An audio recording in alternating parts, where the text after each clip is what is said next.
Thanks here, viewers of Equinoxe Television, 6 p.m. by 2 o'clock. Thank you so much for joining us on this edition of the news. We begin right away with our magistrates. 3 Cameroonians with the American nationality have been arrested by the U.S. security over connections with fueling the Anglophone crisis here in Cameroon. They have been accused of providing separatist fighters with weapons. And also in this newscast, we take you to Bangasina in the central region, where the divisional officer of that locality does his very first contact tour with the local population in a truck transporting cocoa because of the deplorable state of roads in that area. Those are our magistrates. Stay with us for details and more.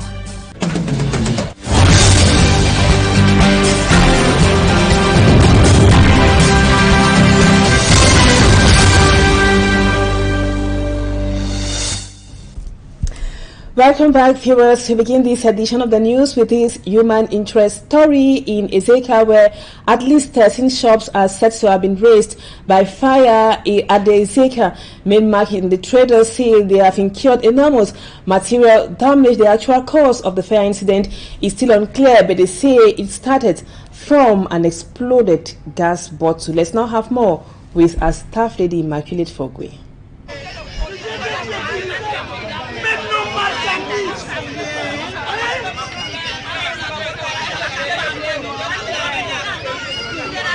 A victim of the Ezeka market fire incident, exasperated seeing his goods transformed to ashes. The fire that broke out at about 1 a.m. ravaged 13 shops. According to the traders, the fire sparked off from the explosion of a gas bottle in a restaurant. We are in pain. I can't really tell how much we have lost, but know that the material loss is enormous. We just saw our lifetime savings being destroyed. Visiting the market, the mayor of Ezeka and the member of parliament representing the Nyoankele division say measures are currently being taken to remedy the damage. The fire was starting in one of our markets, so I called upon my services to come on the field to try to stop the fire. Also, we received a lot of support from our armed forces. They came on the ground and they saw what was going on, and they tried to stop the fire by asking people to destroy two of the boxes towards what the fire was going to. I have proposed to council authorities to relocate the victims to unoccupied stores. Due to the fire, a high-tension cable was affected, causing us to be in the dark. I have informed new authorities and they are currently on the site to see how to install electricity.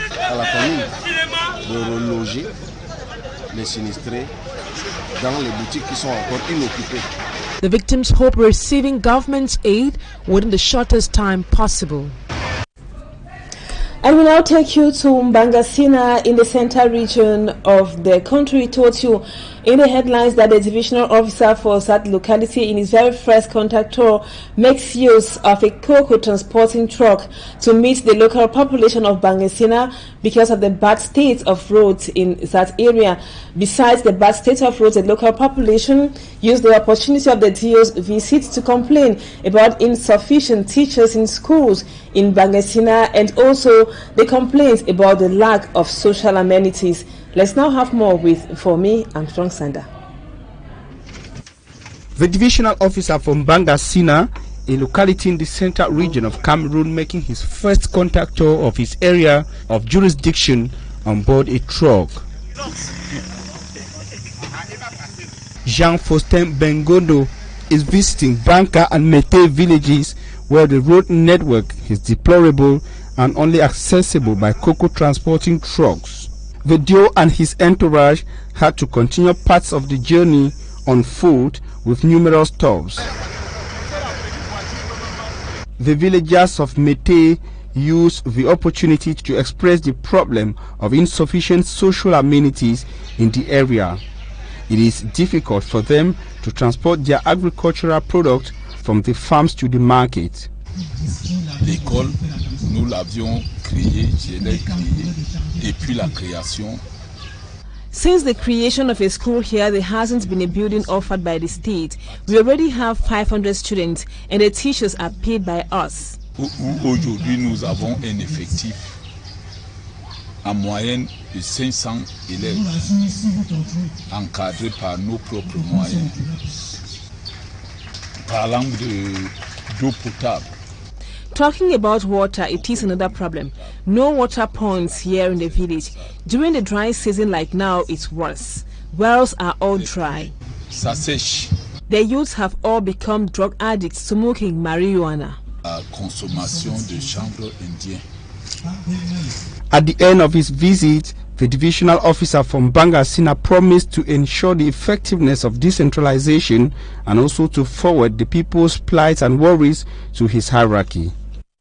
And now we talk economy. Heads of enterprises in Cameroon, especially those here in the city of Douala, today met at the GICAM headquarters in Bonanjo to discuss about the problems they are facing at the moment. Those business persons noted that the war in the northwest and southwest regions and the Boko Haram incursion in the far north region of Cameroon has greatly affected business activities in the country.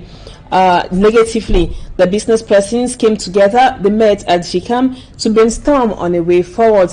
Now, in the excerpt which comes up next, let's listen to one of the heads of enterprises who spoke there at GICAM to our reporters, Ashil Kamga. I think that the business climate nowadays, since the beginning of the year, is not good, because we realize during our analysis that companies have a lot of problems to supply because they don't have means, difficulties to import their raw materials, and that's why they are facing a lot of difficulties. To improve the quality of relation between big company and small companies, that's to help them to have fair relations, because mostly we can see that small companies are facing huge problem because they are financing the big company and they cannot survive because the term of payment is usually to be very long.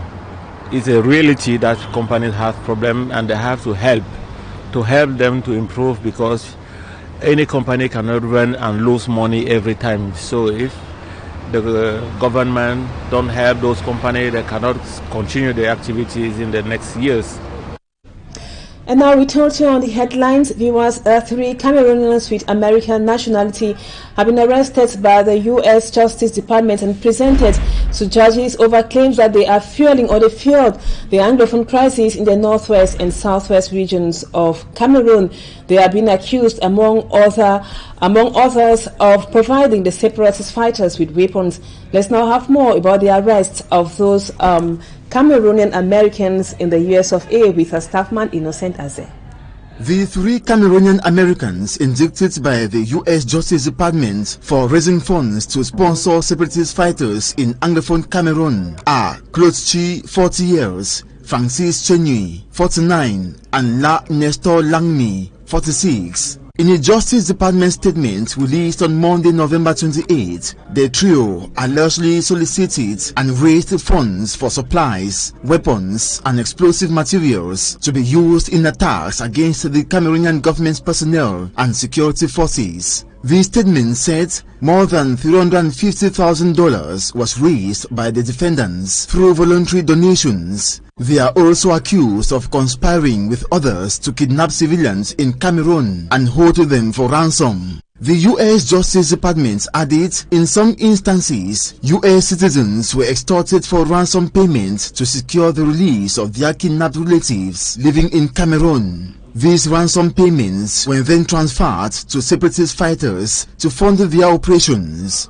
Chi, Chenyi, and Lagni, according to the U.S. Justice Department still, each held senior positions in an organization that supported a group known as the Ambazonian Restoration Forces and other separatist fighters in Cameroon's northwest region, and had been raising funds for them since January 2018.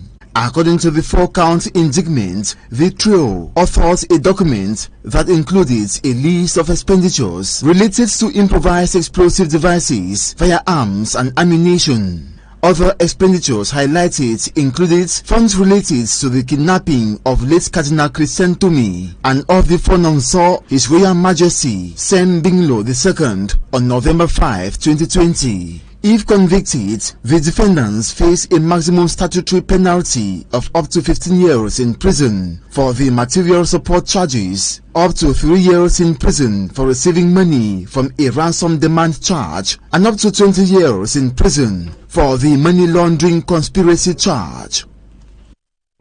And now we talk something else. Gender-based violence is said to be on a sharp increase in Cameroon, Africa, and the world at large. The situation is said to be worsening in the English-speaking regions of the country, the northwest and the southwest, because of the war, and other parts of Cameroon which are facing instability. The UN Development Programme is now stepping efforts to stop the ill, which is gender-based violence. Let's now have more with Staffman Babila Jonathan. The rise in conflicts around the world is skyrocketing gender-based violence to a level described by the United Nations Development Programme as disturbingly high. Worldwide, 1 in 3 women faces gender-based violence at least once in their life. And in Cameroon specifically, 15% of women have faced sexual violence once in their life, and 39% of women have faced physical violence at least once in their life. In